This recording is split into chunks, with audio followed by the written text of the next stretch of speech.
welcome to Go a Little Mad, a horror movie podcast. I'm Jason, and I like scary movies.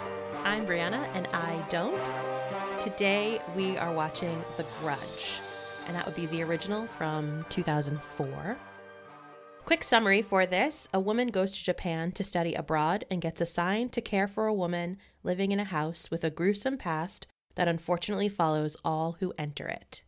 I do have to throw a little quick correction up top there. It's not the original. It's a remake of a Japanese movie. Oh, right. But I know you need to clarify that because there was a remake in 2020 that also wasn't really a remake. It happened chronologically in the film's timeline. It happened concurrently with the 2004 version of the movie. Okay, well, we're going to talk a lot about timelines as we discuss this film. And another kind of thing to point out about it is just a trigger warning for suicide and domestic violence.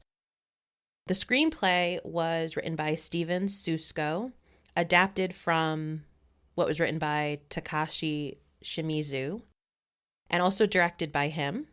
It stars Sarah Michelle Gellar as Karen, Jason Behr as Doug, Clea Duvall as Jennifer, William Mapother as Matthew, Katie Strickland as Susan, Ryo Ishibashi as Detective Nakagawa, and Takako Fuji as Kyoko. Yeah, right on. You got most of those names pretty good. Thank you. I actually had in my notes here that this was a second movie with a detective name you were going to have trouble pronouncing, so pretty impressed already. That's a good point. All right, you want to talk about your flesh wounds? Yeah, absolutely. So for our flesh wounds, this is your first time listening, which, it might be because this is only our second episode. You're going to edit that out. Our flesh wounds are just quick little facts. We call them that because they don't go too deep. Isn't it clever? I thought it up myself. It was the biggest horror movie to top the Halloween box office until another remake of Friday the 13th in 2009. Okay. Yeah, Wow. so this film was actually a pretty large commercial success. It's in the top 20 all-time grossing movies in October, which is Shocking. pretty crazy, I know.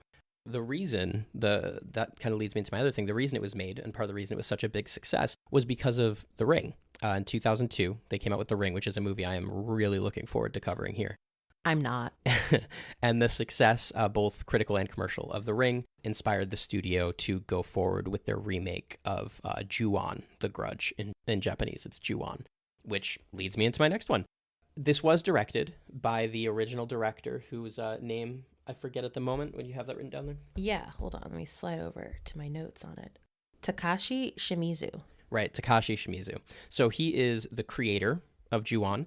He made two Japanese direct-to-video movies called Ju-on the Curse, Ju-on the Curse 2, and then the Japanese The Grudge, or Ju-on the Grudge. And then he did this remake for America, and then he also did The Grudge 2, which came out in 2006. Has a Rotten Tomato score of 11%, was not as much of a success as the first one, either critically or commercially. And the first one, spoiler alert, not that big a critical success, so that's saying something. And then the last thing is, I mentioned that it was greenlit due to the success of The Ring. The big reason it was greenlit was actually Sam Raimi, who horror fans will know as, the genius behind The Evil Dead. It Drag Me to Hell, which is another one I'm really looking forward to doing with Briana here. I'm not. And obviously the greatest Spider-Man trilogy until No Way Home comes out. He pitched it, he produced it, as well as produced the second one, which did not do great again. So we have Sam Raimi to thank for that, as we do so many great horror things. Cool. I don't know Sam Raimi because I don't know horror, and that's the point of this pod. Well, you've seen the Tobey Maguire Spider-Mans, though. And I think they're bad. Just stop, you're wrong. Okay. The Upside Down Kiss was good. That's about it. Tobey Maguire is not a heartthrob. There, I said it. I'm not getting into this right now. Not it's with you. been said. It'll end our relationship. Oh, that's dramatic. Okay. So what is your familiarization with the film? You've obviously seen it already. Yes. So I saw this film at 17 in the theater, opening weekend, fully by myself. I usually saw scary movies with Mallory, my sister, around that time, but I don't think that she was around, and I really wanted to see it. So I went to this, that was called Holiday Cinemas in Waterbury, Connecticut. Now it's like Apple Cinemas and probably closed. But I went there, got a big bucket of popcorn, went by my nervous 17-year-old self, and was like 3 people in the theater, and it was a good time. What's this rated? PG-13. I Right? believe this is PG-13. I'll double check that. This is rated PG-13, yeah. Okay, that makes sense. I just asked because you said you were 17, and it just reminded me of R-rated movies. So. Well, you can get into R-rated movies at 17. That's the age. Right, so I just was wondering if it was rated R. Oh, it just I made see. me think of it. Yes, I see. Okay, my sort of touch point with this film is next to nothing, of course, because I haven't seen it until now. I did some Googling. I think it's Sarah Michelle Gellar's first, maybe her second film since the end of Buffy. Like, Buffy ended, and then she, at least according to her IMDb, was the Scooby-Doo, one of the Scooby-Doos. Daphne. And then The Grudge. So this was kind of right off of Buffy. And I know the shower scene, which I guess 2 weeks in a row are covering something that has kind of a well-known shower moment. Yeah, and I will say, I was mad at the time, and I'm even more mad now after having watched it recently, that they put that scene in the credits, or in the trailers, rather. I get that it was something that drew people in. It certainly drew me in. It definitely lessened it when I was watching the film, because I knew as soon as I heard the shower running that was going to happen. Exactly. And that's why, as a rule, generally, I'll avoid trailers for horror movies. I just kind of get like a general concept. And if I'm interested, I'll just go see it. I won't watch a trailer because you don't really want any of the good scares ruined for you. Yeah. And we've kind of already started. So why don't we get into talking about the film? Yeah, right on. So it begins with details on what happens when someone dies in a rage-filled, horrific manner, basically. So no credits, just on the screen, words in a spooky way with like hair, or is it in blood or something? I don't know. Yeah, I took it as hair. The hair in the opening credits just really creeped me out. Yeah. I don't have a problem with hair generally, but there was just something about the way it was moving, and just because I don't like it's referencing the physicality of the Grudge, basically. I mean, maybe. With the hair in front of her face, and it was very similar to The Ring, actually. It reminded me of The Ring, because the hair is covering the face, which is somehow extremely frightening. Then we have a scene still before credits, and it's kind of a big one. It features Bill Pullman. Yeah, I totally forgot Bill Pullman was in this, and when he popped up on screen, I was so excited. I love Bill Pullman. Who doesn't? I mean, he's playing Peter, and he's on his balcony overlooking the city. His demeanor is concerned. He's unsettled. And in the meantime, his wife wakes up, and she's kind of talking to him sexy, like, "Oh, hey, what are you doing out there?" Yeah, and he was just like staring straight ahead, not answering her, which, by scary movie rules is typically means somebody's about to do something crazy. Yeah, well, I kind of thought it was maybe to get across that their relationship is good and stable, considering what's about to happen next. Like, in a very short time, they're telling us, like, he's probably okay, so what he's doing right now is going to be out of character, which is throwing himself over the balcony. Film Theory 101 strikes again. I got nothing. And so this happens, and I'm like, what? Bill Pullman is in this movie to simply throw himself over a balcony 1 minute into the film? Champion of the Newsies? Yeah, and obviously that's never going to come back in the film and be referenced or anything. It's just a throwaway scene. I definitely gasped because, even though something was totally off with him, I definitely did not expect him to do that. So now the credits roll. And, that's the blood background and the strands of hair. So before that, it was just words. And then we get the creepy hair. Yeah, that's why I started talking about it before, because you said hair, and I was like, I don't remember there being hair, but I've been wrong before. So then we meet Yoko as she's parking her bike at a house. The house itself is not too far from the action. I think it also looks larger and more grand from the outside than it actually is on the inside. I would agree with that. It seemed pretty tight on the inside, but from the street, like, it kind of seemed imposing. Yeah. So then when we go into the house, like I said, I found it a little confusing and constrained. So basically, we get into the house. Yoko cares for a woman who we later learn has dementia. And there's a note from someone named Jennifer. Or does she have dementia? Yeah, or does she? Well, I think she does. Because she comes to the house in the flashback later. Definitely not of full capacity. That's fair. Yeah. But anyway, there's a note from Jennifer that she's gone out for a walk. We don't know who Jennifer is, but she's presumably a family member having to do with this old woman. Yoko sees that the woman's hands are bleeding and that she's holding packing tape. So she takes away the tape, bandages her hand, and puts her to bed. The house is a mess. There's like newspaper everywhere, boxes. It kind of seems like a house that people just exist in rather than actually live. That's what the impression was that I got. Yeah. Later on, well, not too much later, in like 2 minutes, there's a scene where she walks into a bedroom while on the phone, and there are just boxes in the background. And I took that to kind of mean, like, she either hasn't lived here very long or still hasn't settled in for however long she has lived here. Yoko starts cleaning up a bit. She's going upstairs, and she starts hearing some spooky sounds. Hold on. Whoa. What did I skip? You're getting... Before she goes upstairs, she gets on the phone. That's like a horror movie trope. She's on the phone with her friend, just like, oh yeah, like this lady's crazy and I'm a, 20-something college student and whatever, generic horror movie dialogue, honestly. Okay. I didn't know that was a thing. Yeah. Because, I don't like scary movies. So she starts cleaning up. She goes upstairs, and that's like I said, when the spooky sounds start. And they lead her to a room, specifically to the closet. Now, here's where I say, why does no one turn on lights? Scary movies are always dark. I'm already anticipating the jump scare. I can feel it happening, but just turn on a light. Makes everything better. Yeah, that's true. Maybe there were no lights in that room. I don't know.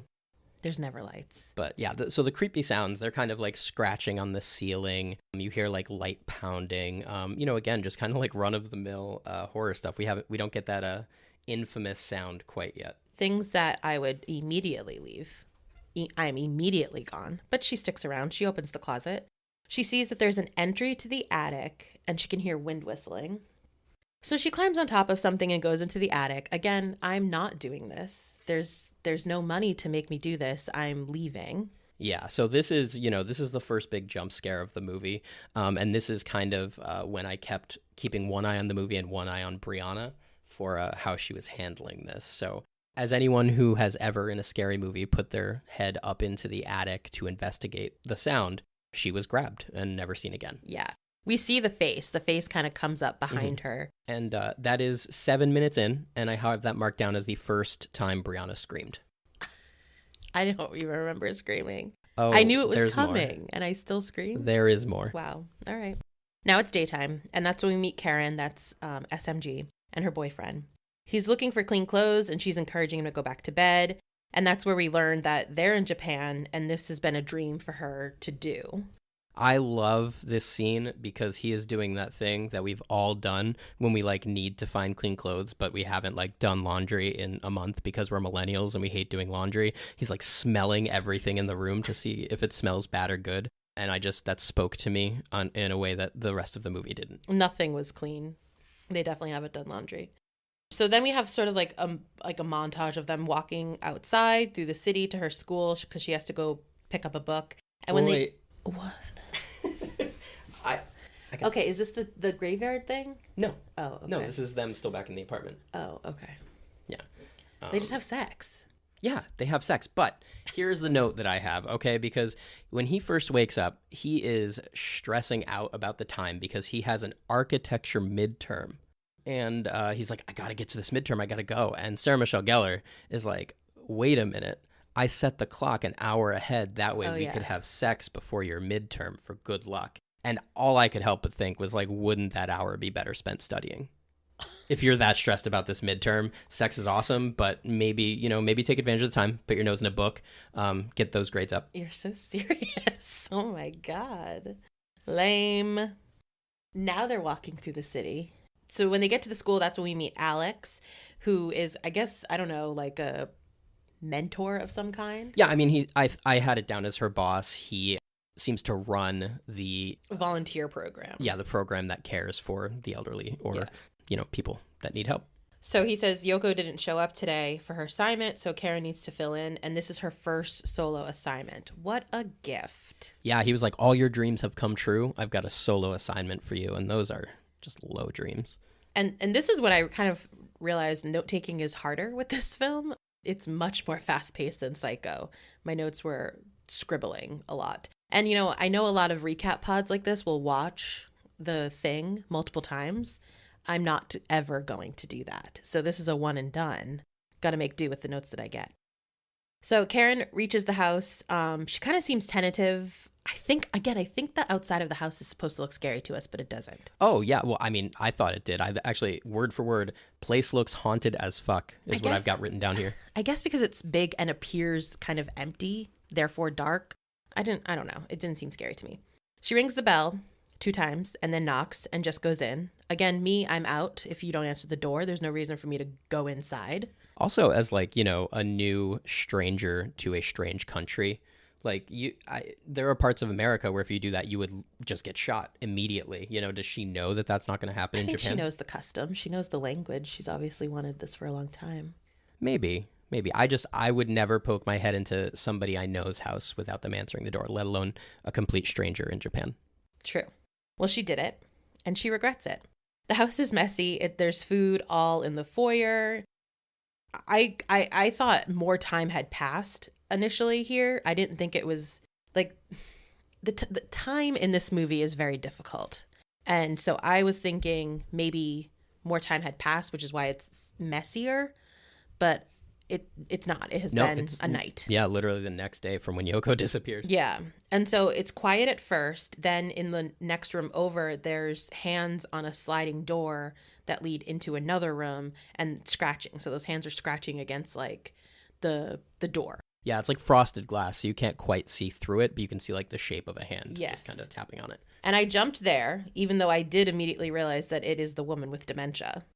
She's on the floor, and I assume it's because she's been left alone for too long. Yeah, which is a day, apparently. If I'm Karen in that situation, like even if this is my job, like that's just like oh boy, like I'm in for a ride moment. Forget the ghosts. Like this is a serious job. So Karen takes care of her. She cleans the sheets. She kind of gives her a sponge bath. She puts her to bed and goes about cleaning the house. Yeah, I do have to say, like, sponge baths have, like, that, like, male fantasy thing attached to them where they're always this, like, sexualized thing.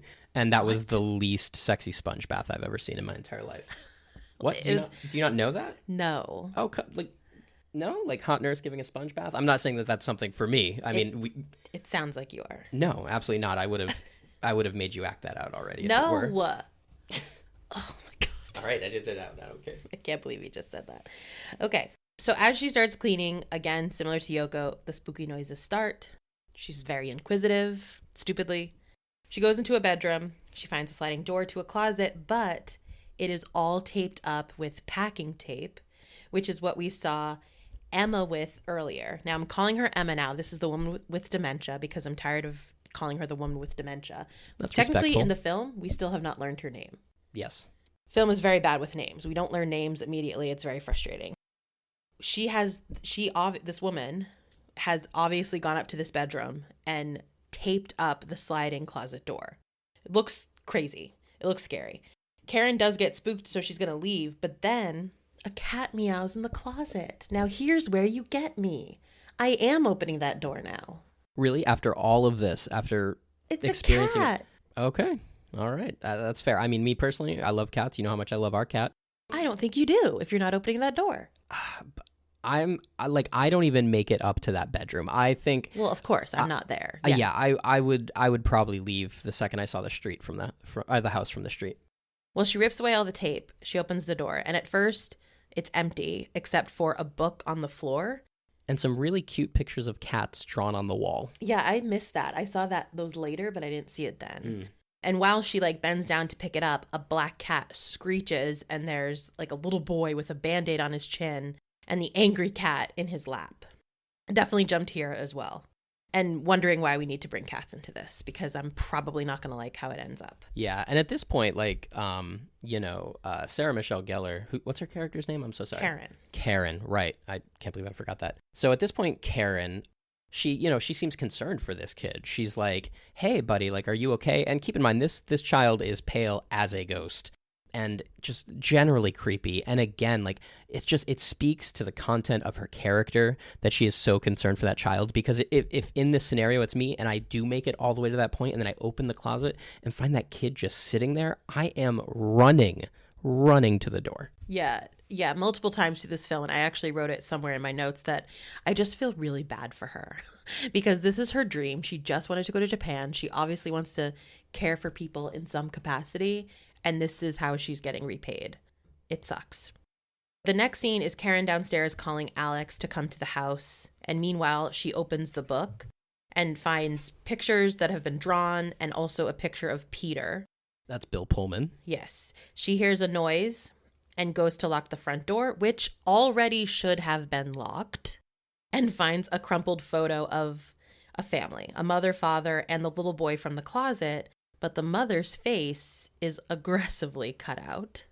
Suddenly, the boy is looking down at her through the banister upstairs. And, instead of being scared, I guess because it's just a child. Yeah, initially he wouldn't come out of the closet, so you're not supposed to, you don't expect him to just be hanging around. And he's like in like this like squat, and he's holding on to the two, what are they, balusters? Or Banisters, yeah. I always get those two confused. So he's holding onto the railing, just like staring through them, and it is soul piercing. And she just introduces herself, and he tells her his name. Did you know his name? Toshio. And as they're sort of having, introductory conversations, they're interrupted by a phone ringing, which definitely made me jump. And the message plays. It's the daughter of Emma asking someone else about Mom and that she's worried. As she's listening, a shadow walks by in the room that Emma is in. Yep, I got that marked. 21 minutes, second Briana scream. I screamed for that, too. You absolutely. I have here small scream. That's I think it was more of like a and less of a, full-throated scream. Yeah. So Karen goes into the room, finding Emma sitting upright, frightened and talking, which this is the first time this woman has spoken. She says very clearly, I just want her to leave me alone. Yeah. I mean, that's a valid Terrifying. Feeling. So, instead of taking her seriously in any way, Karen just lays her down. And in the corner, we see something growing. So the angle that the camera was at of Karen laying Emma down, we can see up to the top corner. Something is growing on the ceiling and wall. It kind of looked like tree branches almost. But of course, it's black and it's hair. Yeah, I saw it as the hair from the opening credits for sure. Emma is visibly terrified. She's sweating. And then the blackness is basically on top of her and directly next to Karen. And then Karen sees it as it kind of forms a body. A tear instantly rolls down her face. It's a very tight shot of her face. They just zoom right in there. She's terrified. She backs away into the corner. And I didn't jump here. And this was easy because we saw the progression as viewers. So I was able to chill for that. But that's the end of that. Yeah, it just cuts to black and then comes into a new scene that is in the past. But we don't know that immediately. Yeah, they do this a lot in this movie. They kind of jump around timelines forward to past, and they don't really tell you immediately. You just kind of figure it out. And I would say they do a pretty good job in, making it clear where they are when they are. Yeah, and that kind of black mass basically went over Emma in a way that we were pretty sure she's dead. So when this scene started with a real estate showing, I assumed it was a couple weeks into the future. Like, whoever owned that house, the woman died, they're going to sell it, and now it's on the market for future buyers. But this is when we meet Emma's family who bought the house. So Matthew and Jennifer. Matthew is Emma's son. They care for Emma. And then Susan's the one who left the message that SMG heard. Yeah, and Susan is Matthew's sister, right? Emma's daughter. Yeah, Matthew and Susan are siblings. Yes. So as they discuss the property, Susan is looking for Mom, who has wandered off, which is why I assume she did already have dementia, because she's wandering off and they're like looking for her immediately. She goes into one of the bedrooms. She finds the closet that has a black cat figurine, and that's where I spotted the cat drawings that were on the wall as well. She finds Emma in another room staring at a very specific spot in the room, and she's refusing to avert her gaze. And I think the other two come in at this point too. So yeah, I think it's actually the same room. I think she's staring into at the closet. Oh, really? That's I'm pretty sure. I mean, that's what I have here. I'm pretty sure. See, again, it was weird with the house. Like I kept feeling like there were two different rooms that they would keep going into. So I don't know. Yeah, it is. The layout of the house is kind of inconsistent. Meanwhile, the real estate agent is waiting for them to finish their tour. He goes into the bathroom and he finds the tub completely full of water. He reaches in to unplug the drain, but a child grabs his arm, and as he pulls his arm out, the child is coming up crying like a baby, and then goes back down into the water and just vanishes.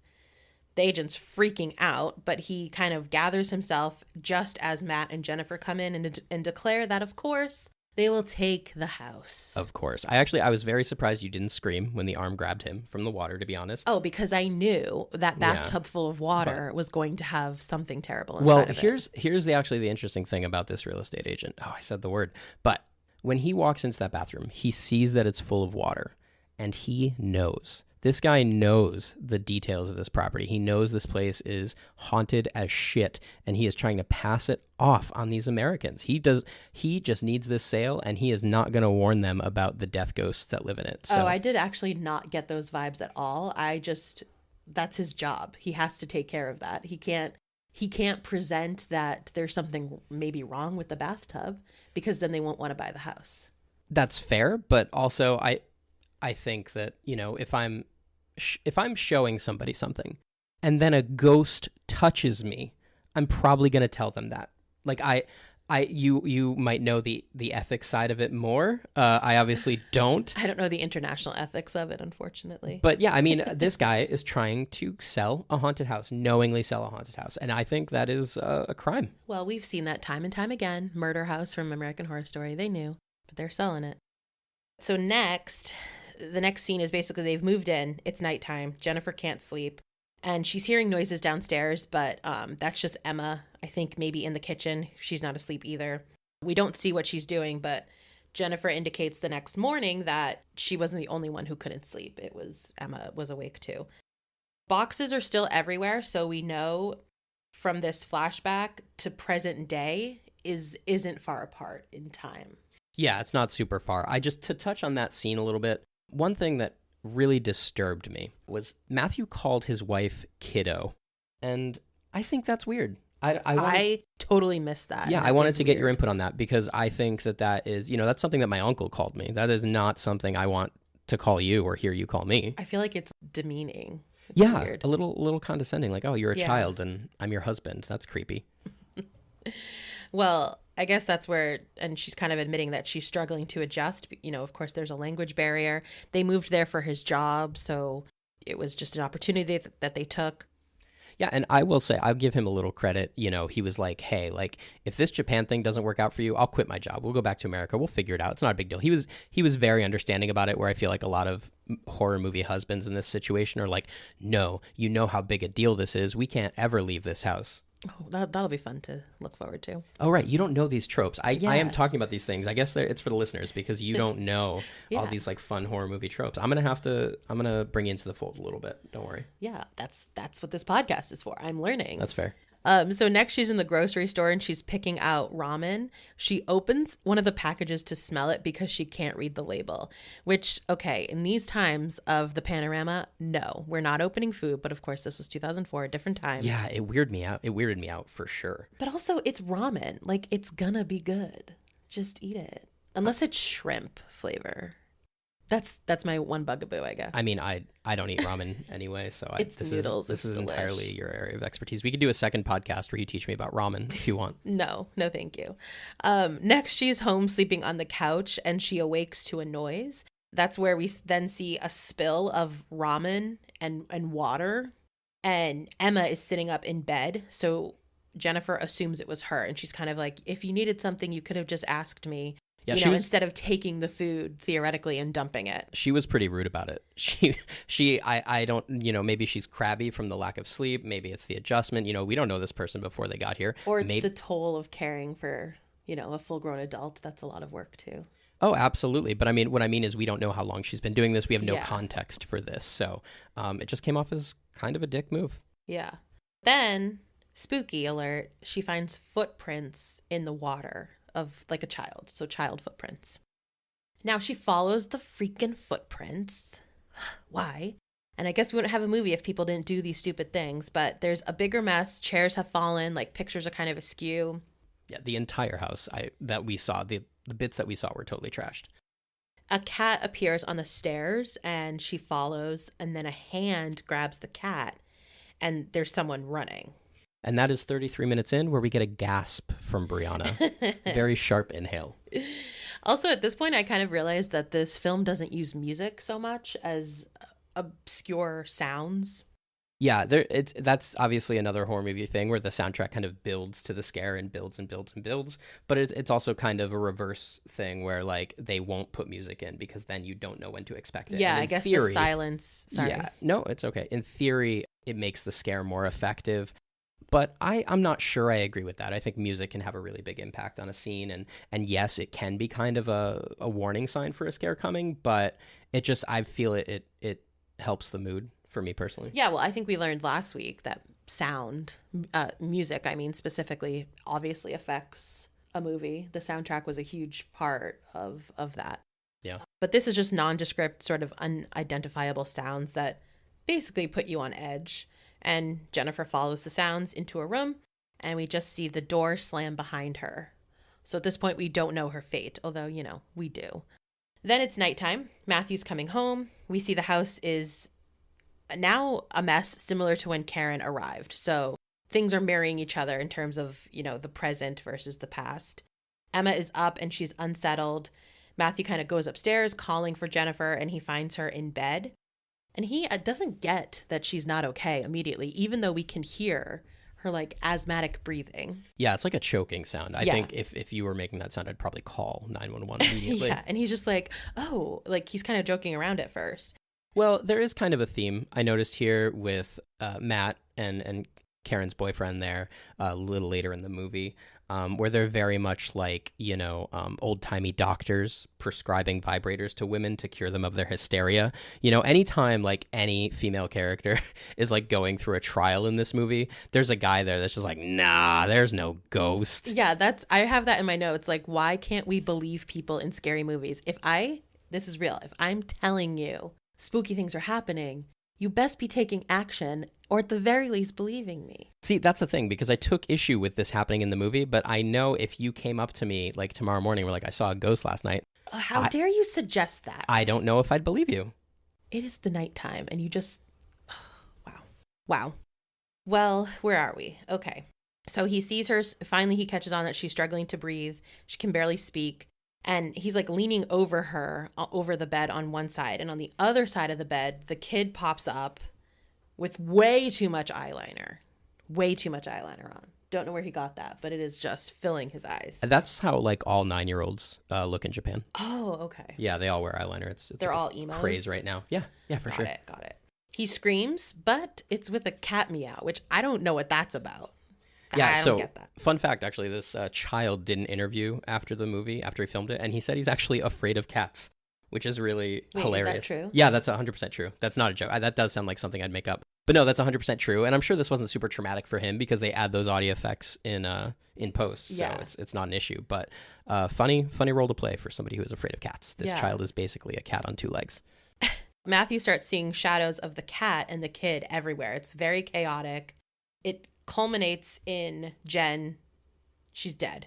Yeah, I mean, at least presumably. She like sits up in bed, gasps, and then just lays down. Yeah. And it definitely gave off a death vibe to me. And then Matthew's just like kind of trying to gather himself. He's just like pushing himself away. He's up against the like wall, and the kid just comes right up to his face and screams, and the scene's over. But again, we assume Matthew is dead as well. Yeah, cut to black. Next scene. Now we're back to the present. Alex comes to the house. So Karen had just seen the thing, and Alex is finally getting there because she had called him beforehand. He finds Emma dead and Karen panicked and shocked in the corner staring at the ceiling. The police come in and speak with Alex since Karen is being brought to the hospital. Detective Nakagawa asks Alex when he last saw Matthew and Jennifer, since Matthew's employer had said that he didn't show up for work. And then Alex adds that Yoko also didn't show up, but that he had spotted her bike outside. So she had come here and never left. Dun, dun, dun. As the police are kind of walking around, they find a message on the answering machine and they play it. It's Susan, and it's the message that played earlier that Karen heard. She is also in Tokyo, which is where everybody is. The phone itself, though, is missing. So this was a cordless phone. And they hit the button to find it, which I didn't know was a thing. Oh, yeah, that was absolutely a thing. Did you guys not have cordless phones growing up? I did. I mean, I did have a cordless phone, but I guess... Wait, did we have a cordless phone? I don't even know. Yeah, no, but that button exists. You shouldn't have to use it, but it exists. But also, this is 2004. This is a pre-iPhone world, so Right. I think we've all forgotten what it's like to use a landline. Yeah. So as they follow the beep to find the phone, it leads them to a room. They open the closet, and there's the phone. They also find a collection of black strands of hair, and they hear the wind blowing. So they go up to the attic. And so now we're recreating what Yoko just did at the beginning. They go into the crawl space, and as they're exploring through there, they find the bodies of Matthew and Jennifer, very delicately placed. So Matthew is sitting up with Jen laying across his lap. And like I said, delicately or very purposefully placed. And they find an entire lower jawbone. Yeah, that was pretty cool. Cool. Okay. Yeah, cool. Yeah, Matt and Jen look like they've been dead for a little while. They look like kind of gaunt. Not like years, but certainly weeks. Weeks? I would say, yeah. Okay, well, I don't know anything about decomposing bodies, so. Again, I show a troubling knowledge of things I shouldn't have. So now we're at the hospital. Karen wakes and she's happy to see her boyfriend. I forget his name, but I'm going to call him Dean because he looks like Dean from the Gilmore Girls, specifically when Rory cheated with him in college, so like the later years. But she's happy and relieved to see him.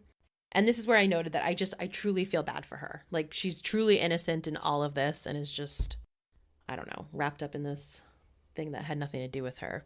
He tries to comfort her and he says, it's just an old woman who died in her sleep. But she's immediately like, no, that's who said that. And the cops apparently said that. But she tries to say more, but the police come. So Detective Nakagawa interrupts them. And that's where she tells him about the journal that she had found. She thought that it had feminine handwriting, so it must have been written by a woman. And here's where she's mostly concerned about the boy. She asks them directly, did you find the boy? They did not find him, of course. She confides that she felt that there was something wrong the whole time that she was in that house. So he tells her that he found the bodies in the attic and that it was a murder-suicide. Yeah. And again, kind of that same sort of this woman is hysterical and I'm not really going to put a lot of stock into her telling me there's a ghost in this house kind of vibe. Yeah. Another cop comes, and so they go and talk in the hallway. He says that they went to the sister's house and no one was inside, despite the fact that the chain was set on the door. So the chain that you would lock only when you're inside, but nobody was inside. He also says this was the first family to move in since what happened there 3 years ago. I wonder what happened 3 years ago. Maybe we should ask that real estate agent. Maybe. Now we're in an office. So we've left the hospital. We're in an office. We find, again, we don't know who she is immediately, but we figure it out because it's Susan and she's leaving that message that we've now heard twice. Again, I don't like the time jumping. It's disorienting. I don't know if it was supposed to be, if that's like an effect of scariness, but I mean, I'm not trying to come at you here. I didn't really find it disorienting. I thought they did a pretty good job of marking it. Well, but that's just Roger me. Ebert agrees with me, so I Yeah. think I win. So she's leaving her office after she leaves that message, and that's where she starts hearing those nondescript spooky noises.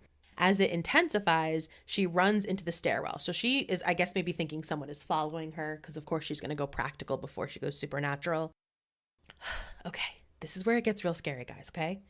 The phone rings, and, her 2004 cell phone says it's Matthew. But it's not Matthew. It's a creepy noise that just gets louder and louder, and I hate it. Stop. You have to stop. That's horrible. So scary, guys. I just wanted to demonstrate. I know. I was going to demonstrate it myself because me doing it is less scary because I'm hearing it differently, but you enjoy yourself with that. Don't make it again. So the stairwell lights begin flickering at the very top of the stairwell. There's banging and just, again, chaos. So all these crazy noises happening. And something creepy is crawling up the stairs. And it's doing that creepy, like, I don't even know how to describe it. I'm doing it with my body, but this is not a visual medium, so you're not hearing it. Yeah, I mean, it's like if you've seen any scary movie with Yeah. a weird person crawling, you know exactly what we're talking about. Imagery, yeah.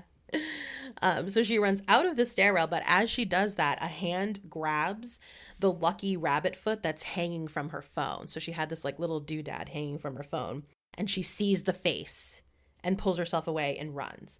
Now, the face is spooky, but also I kind of found it to be innocent looking. Like it had this look of like, I'm sorry that this is what's happening. I don't know. I mean, I didn't get that at all, but you are definitely the film expert, so I will cede that to you. So she runs to security, and he goes to check the stairwell. Yeah, and that guard, again, I'm just going to keep saying this, looked like he was about to prescribe her, like, a female aid because she's hysterical, and he does not believe anything. Yeah, he's like, all right, I'll go check. Like, whatever, lady. Susan watches on the camera, like the security camera. He goes in, and he comes out, and she's relieved. She's like, okay, whatever this was, if it ever even happened, is gone. It's fine.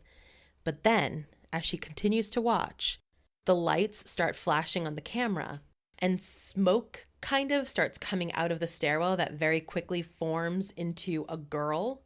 Now, I thought she was walking away from the camera, but we see this again later, and you said it was the same both times. So she was walking toward the camera. I got her walking toward the camera both times. And she doesn't let her walk very long before Susan is friggin' out of there. Yeah, she does not care about this guard at all. She's like, if he's going to die, let him die. She does not have a second thought about it. She's like, I got to get the hell out of here. This scene itself, this whole section, at the time, I did find it spooky. But the more I think about it, like, you know, at night, the more it scares me. Like, I did not like this whole scene.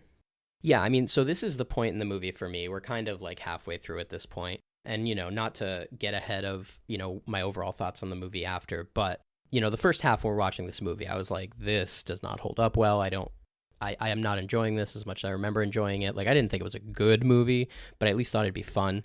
And the first half, it wasn't really fun, but this is, for me, when it really started to pick up, and the second half really saved this movie a lot. So we follow Susan to her apartment building. She gets in an elevator.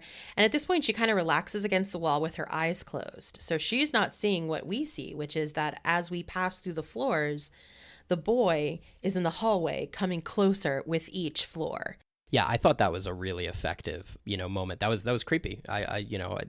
Nothing really scares me that much anymore, but it definitely gave me some chills. Yeah. She goes into her apartment, and again, she kind of relaxes. She actually even smiles as if to realize that being scared was silly. Like, what? That was nothing. Yeah. She definitely seemed pretty relaxed once she got to her home. And, you know, and that's when I wrote here, you know, and obviously I've seen the movie before, and anybody who even hadn't knows where this is going. But the second she relaxes and smile, like, that's, you know, she's going to die. Like, that's like, okay, you've let your guard down for a half second. Yeah. You deserve to die now because those are the rules. The phone rings again, and she is immediately tentative of that. But now this is her house phone. It's Matthew this time, theoretically. He's speaking, and he says he's here, and he asks what floor she's on or what her room is, what her apartment number is. If you're, you know, taking 8 pages of notes about this movie, you know that in the timeline of the movie at this point, Matthew is dead. He is definitely dead at this point because that message that she left prior to this was the message that Karen heard on the machine. Oh, and that's why she's so worried because she hasn't heard from them probably. Exactly. Oh, makes sense. Okay, well, she says she's like 16 something. So I take that as to be like similar to a hotel, like that would be the 16th floor. And she buzzes him in, but basically as she buzzes him, the doorbell rings. So let's pause here because first of all, doorbells on apartments are cool. I like that. What I didn't like was when we saw her go into her apartment, her name is on the wall. So it said like S. Williams. That's a safety issue. We don't put people's names in their apartments. Well, I mean, this does take place in Japan, and given that it was made by, you know, the original Japanese director, I'm going to assume he's accurate about it. But because of how quickly, you know, it goes from phone to doorbell, assuming that, which means he's reached the 16th floor immediately. She's unsure about opening the door, but when she looks through the peephole, it's him. He's there. We see it. She sees it. He's there. But of course, she opens the door and no one is there. She's holding the phone, which I assume she has hung up, and it makes the noise. Don't make it again. So now she's freaked the hell out. She goes and runs into her bed. She covers herself, and you know, as she's kind of cowering in her bed, she realizes something is in her hand. It's the rabbit's foot that was taken from her by that hand. And then something is kind of moving under her covers. We see the girl's face under the covers, and they vanish together. Yeah, and I just want to pause to appreciate that, because another one of my favorite things in a scary movie is to see it kind of spit in the face of convention. So if, something scary happens during the day, that's awesome, because, scary stuff happens at night. And in your bed, under your covers, is supposed to be the safest place in the world, right? Yes. Like serial killers will come get you, but ghosts, if you're in your bed under those covers, completely covered, you're safe. Those are the rules, and we all know it. But this movie says, no, you are safe nowhere. And I love that. Honestly. I hate it actually a lot. Restaurant. So the next scene is a restaurant, and that's where Dean works. His name is actually Doug, everyone. His name is Doug, but again, Dean. Karen shows up saying that she left the hospital earlier because she didn't want to be alone. And this is kind of playing into what you've said, Jason, which he seems confused and kind of bothered. Like, I don't get why you don't want to be alone, but like, I guess I'll call off the rest of the afternoon. Yeah, and let's just, again, pause there, because if my girlfriend is some stranger's house and is found by the police completely like catatonic next to a dead woman, I'm probably taking the day off right there. Like, I'm probably going to take a week off. Like, no, I mean, don't awe that, because that should be the norm. That, like, I don't, if I like couldn't take the day off from work, and then you showed up at my work asking for help because you are traumatized, I'm not going to act like it's the biggest inconvenience in the world. That's why I hated this guy so much. His inability to take her seriously at any point in the movie really just grated on me. That's because you're a nice guy. Don't say that on the podcast. Okay, well, now they're on a bus. They're going back to the apartment. And as she's trying to talk to him about, what happened, the noise happens again. The face appears on the bus window. I definitely jumped there. Oh, for sure. Yeah. And again, a good moment for me, because it's daylight. She's with her boyfriend. The girl is with the man. She's supposed to be safe again. Yeah. And she is not safe. This face just pops up. And yes, 1:04, 1 hour, 4 minutes in, Briana gasps loudly and goes, Jesus fucking Christ. I knew you would have that noted. Oh, yeah, for sure. It was my favorite moment of the movie. Well, now that we're back at the apartment and she decides to shower, which, just like last week, I knew what was coming once we decide to shower. Yeah, as soon as you heard the shower, Briana said, oh no. Yes, I actually wrote in my notes, oh no. The hand appears on her head as she is showering. She feels it. And throughout this whole scene, Briana's narrative is, no, no, no, no, no, no, no. Yes, exactly. Meanwhile, I guess, Alex is leaving school, and on his way out, someone comes in. It's a girl with hair covering her face. Well, did you notice before this, though? No, I didn't notice what. So he's walking down these stairs, and in the corner of the stairwell right behind him is the boy for a moment. Oh, my God. And then they flip the camera to the front of the building, and then when they go back to him, he's gone. I hate it. Very quick. I hate it. So he thinks it's Yoko, and he calls out to her. Now she's walking, not in that creepy crawly way, but she's walking upright, but very slow and still very creepy. She's disheveled. She's doing the zombie shuffle. Like, yes. If this were a zombie movie, she's 100% a zombie. He slips, and it's puddles of blood that he slips in. And then the woman turns around, and it is Yoko with no jaw, which I definitely knew was going to happen. Yeah, I said she's going to turn around and she's not going to have a jaw. Yeah, I also actually wrote that down. Do we see her face? She's not going to have a jaw. She screams the same kind of scream that everyone just opens their mouth very wide and screams. It's gross because her tongue is just like hanging out there. If you don't have a jaw, your tongue is just like chilling. I mean, that's it, but I guess I think I assumed Alex was dead, I guess. Yeah, I think that's what we're led to believe. And I will say, so that scene right there, the shot of her, that it was creepy. Like, that definitely added to the nightlight factor a little bit for me. Just that image of that face without a lower jaw. That top to bottom, from the beginning of Susan's scene to here, is probably the best 15 minutes in this movie in terms of, effective scares or, just things that creep you out in general. Again, to spoil it, not crazy about the movie overall, but this 15-minute stretch, if they didn't ruin that shower scene in the trailers, is 100% the best stretch of the movie. Well, I will say I wasn't afraid of her face because I knew it was coming, and the coloring of the film makes it, like, the graphics, I guess, were it wasn't too intense for me, but her walking with that hair, the way she was walking was more scary to me. It was unsettling. I didn't like it. It's fair. And also I wondered, why did she get to go like oot and a boot? Like, why is she out Well, and not dead? Or she is dead? Yeah, Or I mean, she's definitely dead. She's just possessed? No, she's obviously dead. I don't think that's her physical body. I think that's a ghost. And, they make it pretty clear that the grudge follows you wherever you are. So, I think it's just because he went in the house and now he's fucked. Yeah, I knew that, but I didn't think it would be Yoko. Like, is Yoko now part of this? Is everyone who dies part of it? I think this conversation is putting more thought into that than actually went into the film. All right, fair. Karen's at the apartment now. She's looking up articles about the house, and she finds out that a father killed his wife and child, then himself. And she also sees articles about Peter, who he was an American professor who had killed himself. Now, I don't understand why she thinks there's a connection. Well, Did I miss the... Yeah, well, it's in the same newspaper.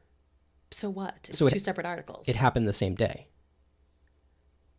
Oh, it was that far in the past. Okay. Got it. I mean, that's what I thought. So anyway, he killed himself 3 years ago. Yes. Okay. I assumed. Okay. Well, the next scene is the detective watching surveillance tapes from Susan's office. This was also very creepy. He sees the same figure and keeps watching it as it's walking toward the camera and then seemingly past the camera. But then there's like static and black, then just eyes staring through the camera at Nakagawa. Now, I'm going to judge by your tone you didn't care for this scene. No, I don't like that creepy walking. The eyes actually weren't too bad because I knew it was going to happen. Yeah, the eyes were kind of corny. But I don't like the walking, the creepy, slow, hair-covered face walking. It creeps me out. But back to Karen. Dean is asleep, right? So she leaves a note that she's going out. Yep, and I have it here. He's probably dreaming about how awful it is being stuck in a foreign country with a hysterical woman. Probably. So she goes straight to Peter's house to speak to his wife. Now, at this scene, I assumed we were talking to a grieving woman.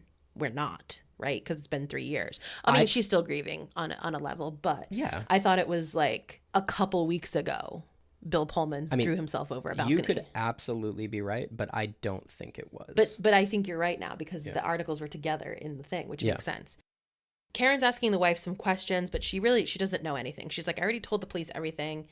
I don't know why she lets Karen even come into the house. She even lets Karen look through a box of mementos as this that makes sense to give her an answer, but of course it does. But I also want to say, the wife is wearing a very weird outfit. It is the middle of the day. She is wearing a tight, short, one-shouldered red dress. Her hair is very done up. Her makeup is full. Now, no judgments because I also currently have like big curly hair and a fully done face. And you look stunning in that dress. Thank you. But why have such a look with no explanation as to why? Is she going somewhere? You could have just said, why are you here? I'm rushing to go on a date. Or I just got back from cocktail waitressing. Like, it was just weird. I'm glad that you brought this up because I had 2 notes on that scene. The first was that the wife looked like she should maybe be dancing on top of a Camaro in like a 1980s music video. Yes. Like her hair was very big.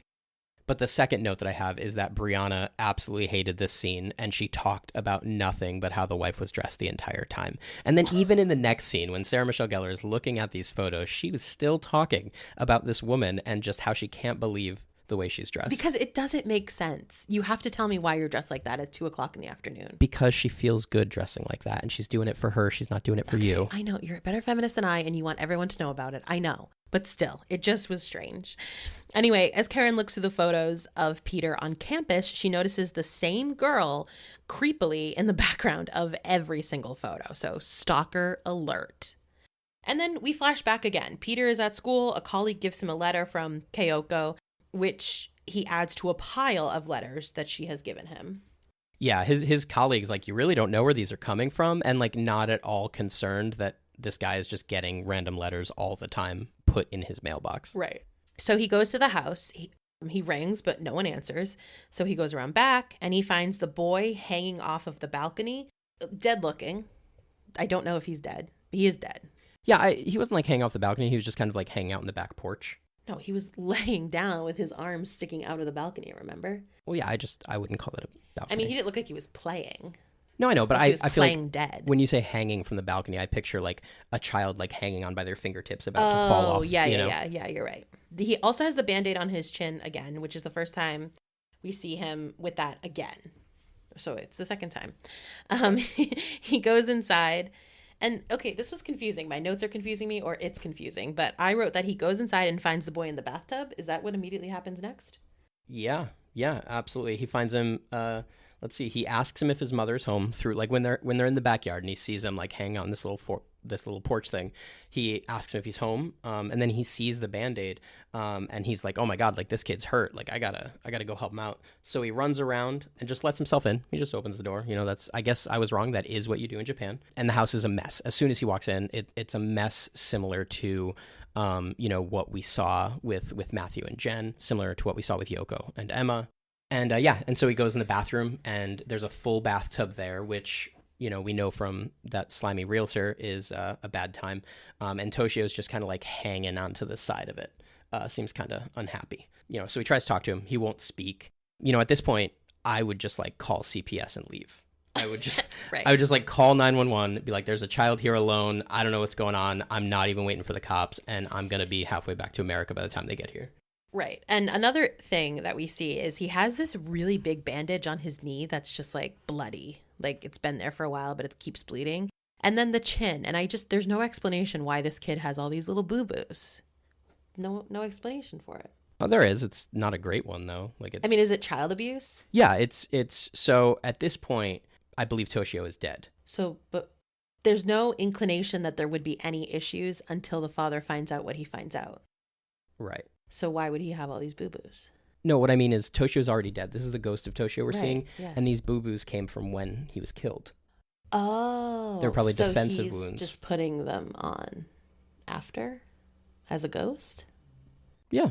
Okay. Again, this conversation is taking a deeper look into it than the writer Well, that's did, our so. job, Oh, as Peter's so he takes him out of the tub, he puts him back together basically. And then he's just in the living room. He's kind of looking out the window, and we see the boy in the background. He's blurry, but he opens his mouth wide, as he always does, before the cat meow noise happens again. The cat like scream noise. And then we jump to Karen meeting with Nakagawa, who says he doesn't believe that Peter killed himself. And he shares that the issue 3 years ago, 2 officers mysteriously died and 1 vanished. He says death becomes a part of that place. Once you become a part of it, it will never let you go. I feel like we've heard that somewhere before. Right. Now, this explains that people were killed horrifically and that, rage or grudge, whatever, stays behind and haunts everyone who enters. But what are the parameters of this? There were lots of people in the house when Emma died. Are they all now being haunted? What about the real estate agent? The death happened 3 years ago, so the house has presumably been on the market for around that long, or had been. So is he haunted? Maybe. Yeah, I mean, maybe that's why. So during the real estate scene, he's like sweaty. He's mopping up his sweat a lot. Oh, yeah. And I think he's nervous because I think, based on everything we've learned about the movie from this point, you can just assume like any realtor that shows this property, like just quits or dies or disappears. We should say real estate agent because we don't know if he's a realtor. Oh, God, I can't. I'm a professional. Every time I say you work in real estate, you tell me I'm wrong. No, I don't work in real estate. Do you hear this? Okay, but yeah, anyway, I assume he's dead. I do think these are the rules. Anyone that steps foot into that house dies. We kind of see that bear out over the rest of the movie. I guess, yeah. Well, next, Nakagawa is looking at pictures of those officers who, I assume that's what he's looking at from the last case. Yeah, the 2 that died and the 1 that's missing, they were clearly his friends, and he's getting all emotional about it. Yeah, and so you can kind of see in his face that he's made a decision, and we learn that decision is to show up to the house with kerosene to burn it down. That's so metal. He goes inside, but he hears water and a child whimpering and crying.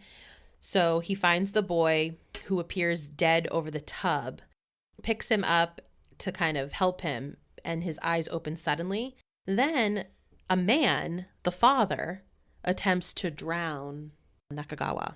Yes. And this is the part that I took a little issue with, because if I believe that this house is evil and trying to kill me, and the only way to escape is to burn down the house, if I believe that enough to go there with gas cans, and then I hear a noise, I'm not investigating it. I'm burning the place down. Well, he's an investigator. It's his job. I guess.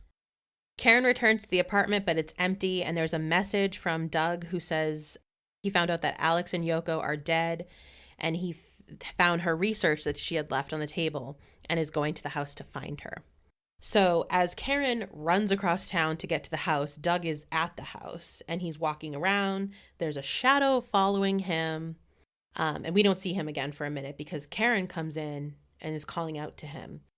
Things start escalating very quickly at this point. So she hears a man's voice talking, and she follows that sound. And as she's walking up the stairs, daylight appears, basically. So now we're just shifting through time in real time. And we see Peter. Peter goes into the boy's room and he says, "I guess your mom is going to be late." And the boy, looking through the doorway, seems to see Karen. And I wrote Bill, but his name is Peter. Peter looks too to see like what the boy is looking at. And it seems like he sees Karen too, but he doesn't. But he's curious about something. So he starts walking and he goes into another room where he finds kind of like a shrine, I guess, with a bunch of photos, all with the woman's face aggressively cut out. He finds the journal. It's all about him. It says, "I'm in love with someone, but he doesn't know I exist." And she did that thing that I know for a fact, like you did with Nick Carter in middle school, where she just wrote Mrs. Briana Carter over and over again in the journal. How dare you? Am I wrong? No. Thank you. So he puts down the journal, and as Karen tries to grab it, she kind of brushes against him, and he feels that. So he gets up, and again, it's like he sees her because she's walking backwards right in front of him as he walks toward her. But instead, he's looking at a closet that is covered in the cutouts from the pictures and bloody fingerprints and flies. And then the journal just opens on its own on the floor. Peter opens the closet, and a dead body falls out of the attic. He stumbles away and out of the house. Hour, 31 minutes. Briana yells again. Karen follows, but she hears a thumping, and she follows that thumping sound. It's the father's dead body hanging, and the boy is pushing it so his feet are hitting the wall. Yeah, he's like pushing it like you'd push a child on a swing. And again, like I don't want to be repetitive here. I've done a pretty good job of not saying the word interesting today, so you can tell my commitment level. But why do you follow the thumping? Like so much, like decision after decision has been made in this movie that is just terrible, and no one ever learns from the lesson, and it's a shame. Well, she might also be thinking it's Doug because she's there looking for her boyfriend who she still hasn't found yet. Yeah, but she's also in like the past time it's still daylight. It kind of shifts to night as that happens. It's confusing. Yeah. In the meantime, I guess we kind of start another flashback to the husband killing Kyoko, and that's because he found the journal, so he knows that like she's in love with someone else. It's really violent and gruesome, and the son, the boy, sees him kill her. Yeah, and he's watching it from the stairs in the way that he was looking down at Sarah Michelle Gellar earlier in the movie. The same way he was sitting when Peter found him, when he got there, kind of squatting, grabbing the handles there, and looking through the staircase. Yes. Back to the present, Doug... Oh, wait. I can't believe you're about to... So, Kyoko, as she dies... So he kills her and he breaks her neck. And as she dies, that's the sound like that she's making, because her neck is broken. She's making like this gurgling sound as she like tries to speak or breathe. Oh my God. And that's the noise that you hear throughout the movie. I can't believe you didn't pick up on that. No, I don't even remember hearing it at that point. You had probably just like subconsciously blocked it out. Yes, truly. Survival. Back to the present, Doug grabs Karen's hand out of nowhere and something flashes in a mirror and Karen catches it. Doug is unwell. Similar to Jennifer. He is unwell. But then we get another quick flashback to the father drowning the son in the tub, and that sweet black cat tries to protect the boy, which is what I assume he's doing, and that stupid father picks up the cat and throws it against the wall, killing it. And I did not need this ever. Maybe, or at this point in the film. Maybe in the beginning you should also add a trigger warning for animal abuse. Yes, we'll do that. I would have liked a trigger warning for animal abuse. Also, I have it in the notes here. When Doug grabs Karen, you yelled again. For sure. Yeah, for sure. That's just, the yelling is constant. Now we're back to the present. Kyoko is creepy crawling down the stairs. We really get the full, like, creepy crawly. She's so bloody. So creaky, so creepy. Crawls up on Doug. And Karen opens a door, but another face is there. So she's like, ah. And she's kind of holding Doug. Or no, sorry. The body is on Doug. And he's basically dead. And the notes are almost confusing at this point because it is becoming increasingly chaotic and almost like all encompassing. Like the entire house is just unleashing everything at the same time. At this point, I'm wondering, where is Nakagawa? Because as he was being drowned, I felt like the camera went into the tub so we could see his face, and his expression seemed like he was gonna fight. So I was like, he's not gonna die. He's gonna survive whatever's happening, but we just never see him again. Yeah, he's dead. He's dead for sure. I mean, the conversation on the roof that he had with Karen, he very much just gives that vibe of, I've resigned myself to this. I'm going to die here. And I think him going to the house, probably on some level, he even knew it was futile to even try and burn it down. Yeah. But I think he was probably ready to fight there because, I mean, even if you do something intentionally, when you start to drown, you fight. I guess, it's instinct. All in all, I think he just kind of accepts this curse and just kind of says, I can't do anything about it and I'm going to die. Well, as everything is going crazy, Karen takes a lighter from Doug's pocket. He's a smoker. They did make sure to point that out to us earlier. She spots like the kerosene and she spills some of it. She's cradling Doug. And as she's cradling him, the body becomes the woman. 1 hour, 37 minutes, another scream. That was truly shocking. But she just lights it up anyway. And we see the fire. And it seems like she just kind of lets Kyoko take her at that point. We get a lot of flashes of light, like kind of fade into fade out of like police, EMTs, emergency things are happening, and then fade to white. White, not black. Yes. As if to say hope. But people, spoiler alert, there is no hope here. Hope is lost. We go to the morgue. There's new cops that are checking the body and they're kind of talking about it. Karen comes in. She's looking beat up and exhausted. As they're kind of watching her come in, she's coming closer to the room. The cops say that they managed to save the house and they are unsure how she survived. Yeah, Briana basically started yelling at the TV at this point. She was very unhappy that the house survived. Yes, and I will talk about why. But she has to confirm that the body is Doug. And as she kind of starts to lift the sheet, an arm falls and it's not his arm. It's pale blue, much like many of the ghosts we've seen. Yeah, but then it is his arm, so a quick flash. She's looking down and the ghost body is behind her and she feels it and the end is basically like flashing to the eye.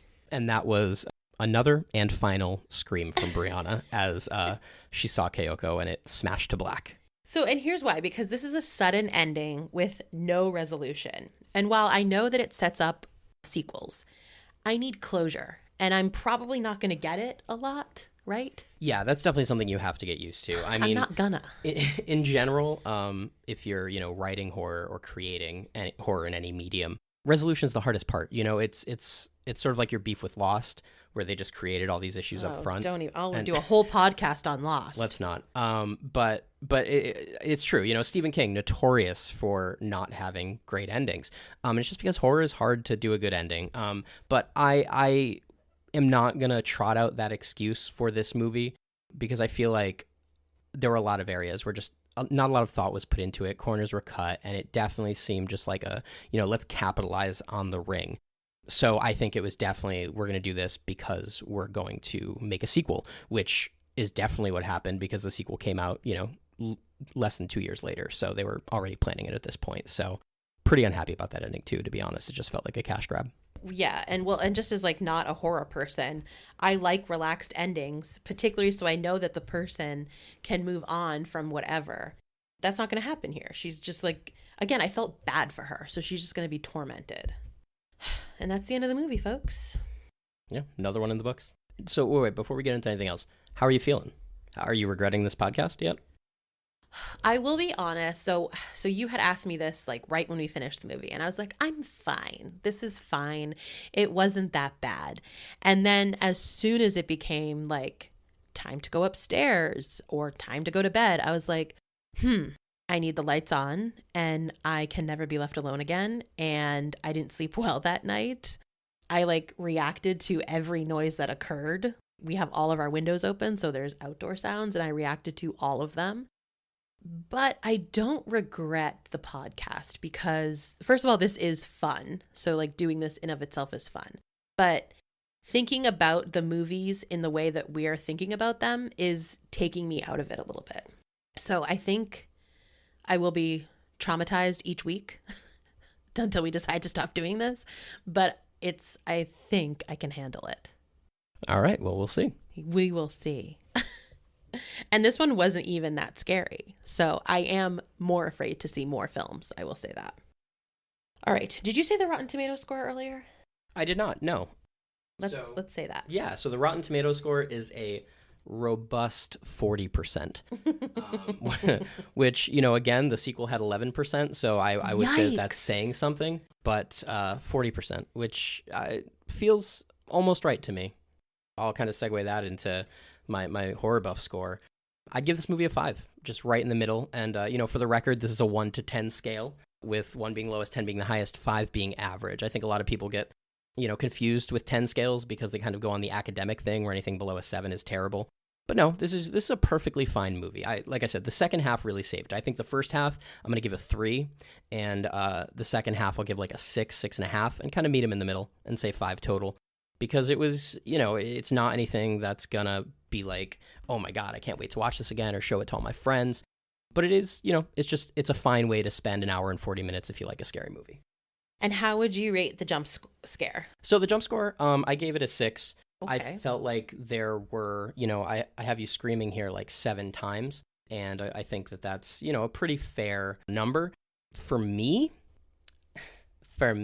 I could kind of see them all coming. When you watch a lot of horror movies, a lot of things are telegraphed, even if there is no musical cue. And, obviously I did see the movie, 20 years ago. A lot of those things were kind of telegraphed in a very stereotypical horror movie way. So I gave it a 6 because for someone like you, it might be closer to like a 7 or an 8. Okay, let me tell you mine. Yeah. Because it was a 4. Really? Yeah.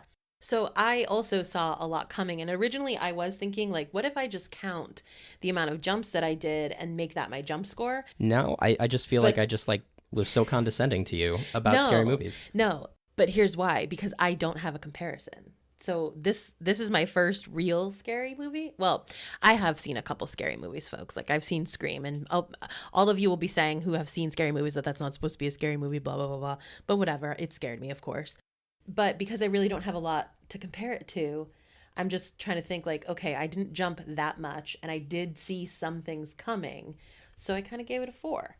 No, that's fair. I mean, like I said, I gave it a 6 as, the guy who's watched these movies, and that's the whole reason we're doing this. So. And how about the nightlight factor? The nightlight factor, I gave it a 7, mostly based on you. Okay. Because, there were some good shots in there that would kind of stick with you. The noise.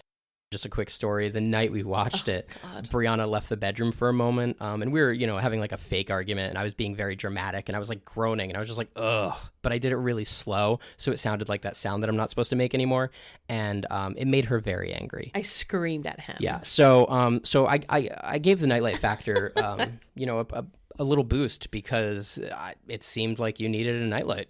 Okay. Well, once again, I am lower. I gave it a 5. I think again, I'm scared to rate high because if I rate this high, The Conjuring or The Ring is going to be out of the park. Yeah, and that's totally fair. I might look at these scores and, after we've watched 10 more movies and go, what the heck was I thinking? But you're right. We really have no baseline for comparison here. Yeah. So I just kind of winged it. My Scaredy Cat score, I ranked this low too. I gave it a 4 because, again, as I watched, there were moments that made me jump, but I immediately was able to let those go for the most part. it wasn't until after that I was really scared. So I think before I was thinking this could be a 2, and then the next day or so I was like, it's got to be a little higher because I am scared. So 4. Yeah, I mean, I think a 4 kind of undersells the the work I've had to do to keep you safe these past 3 days. But yeah. who am I to tell you how you're feeling? Okay, we did this a little bit out of order, but let's just talk about the review that I found. It's once again one from Roger Ebert. His reviews are so easy to find. You just Google the movie and review, and there it is. His review was very short. So the Psycho review from last week, multiple pages. I think I had 4 pages of like copied and pasted into Word. This one is 1.5. And if you can guess, he didn't like it. So the opening paragraph says, "The Grudge has a great opening scene. I'll grant you that. Bill Pullman wakes up next to his wife, greets the day from the balcony of their bedroom, and then, well, I, for one, was gobsmacked. I'm not sure how this scene fits into the rest of the movie, but then I'm not sure how most of the scenes fit into the movie. I do, however, understand the underlying premise. There is a haunted house, and everybody who enters it will have unspeakable things happen to them. These are not just any old unspeakable things. They rigidly follow the age-old formula of horror movies, in which characters who hear alarming sounds go to investigate, unwisely sticking their heads, hands, body parts into places where they quickly become forensic evidence. Something attacks them in a shot so brief and murky, it could be a fearsome beast, a savage ghost, or, of course, only a cat." We kind of talked about that, how why are these people going through the house? But hey, we wouldn't have the movie without it. And that's a question we're going to ask a lot in this genre. And to be honest, when I say things like that, it's mostly for comedic effect. I really enjoy it. I wouldn't have nearly as much fun if every time somebody found a haunted house, they just moved. That doesn't sound like a good movie to me. It sounds smart, but I guess not a good movie. Various cops and social workers enter the house, some never to emerge, but the news of its malevolence doesn't get around. You'd think that after a house has been associated with gruesome calamities on a daily... Gruesome calamities. Those are 2 interesting words to put together. Gruesome. And calamity. Oh, you said gruesus. Wow. I have an English degree. Don't correct my words, okay? Poetic license. So sorry. The neighbors could at least post an old-timer outside to opine that some mighty strange things might have been a-happening in there. Yeah, and that's totally fair. I mean, Nakagawa says 3 years ago, some cops investigated it and 2 of them died and a third went missing. And obviously the department took that seriously because they stopped investigating. But also, it seems like they stopped investigating and then just stopped. They didn't condemn the house. They didn't make sure nobody lived there. This real estate agent knows it's haunted, knows that presumably other real estate agents have gone missing and or died while showing this house. And, and he's still showing it. He is absolutely right on this. Nobody really makes any sense in their actions here. So his last 2 paragraphs, he says, "I eventually lost all patience. The movie has some subterranean level on which the story strands connect and make sense, but it eluded me. The fragmented time structure is a nuisance, not a style. The house is not particularly creepy from an architectural point of view. If it didn't have a crawl space under the eaves, the ghost would have to jump out from behind the sofas." That's such a good point. There really was very limited scary locations. There was 2, except that then they kind of started coming out after. He says, "Sarah Michelle Gellar, the nominal star, has been in her share of horror movies, and all by herself could have written and directed a better one than this. As for Bill Pullman, the more I think about his opening scene, the more I think it represents his state of mind after he signed up for the movie, flew all the way to Japan and read the screenplay." Yikes! That is catty from Roger Ebert. He hated it, but I like that he gave props to SMG that she could have written and directed a better one than this. Yeah, I mean, she's kind of a Scream queen in her own right. She had I Know What You Did Last Summer. She had a role in Scream 2, which you haven't seen, is that correct? I have not seen Scream 2. And obviously Buffy. She's Buffy. She is the most badass. The vampire slayer. The slayer of the vampire. Well, that seems redundant, but yes. So she definitely did the heavy lifting in this movie, I will say, and Bill Pullman in his limited role was, as always, fantastic. But if you put just a nobody in that role, which they did with The Grudge 2, you probably get the same result. Oh, she didn't do Grudge 2? No, she's dead. Oh, that's what happens. I mean, were you not led to believe she's dead by the ending of the movie? My mind was just like, oh, she's going to live but be haunted for the rest of her life. And that's sad. That's not how the house works. That's not how it's ever worked. I know. But see, that's what I get with no like official resolution. I'm just left to my own brain. And my own brain is kind and sweet. And that's what I thought happened. All right. Well, now I know I have to start explaining the endings to you. Clearly. All right. I think that wraps up The Grudge. Do you want to add anything else? Just that, this was a really great experience watching this movie, doing this recording. I've gotten a lot of positive and constructive feedback from people over the last week on our pod, the first episode. So, thank you guys so much for listening. We've got some good reviews on Apple iTunes right now.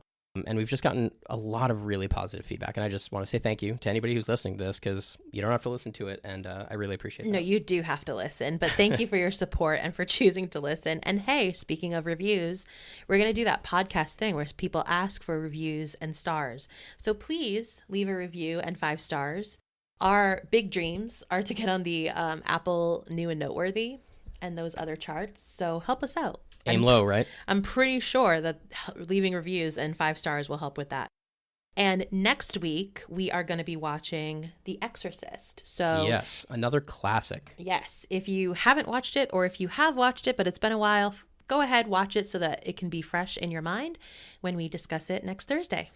Yeah, I can't wait to watch it. It's one of my favorite scary movies. I am terribly, terribly afraid. We'll see how this goes. Yeah, I can already think of a couple scenes that are going to keep Briana and, by extension, me awake at night, and I can't wait. Neato. Yeah. All right. All right. See you next week. Thanks, guys.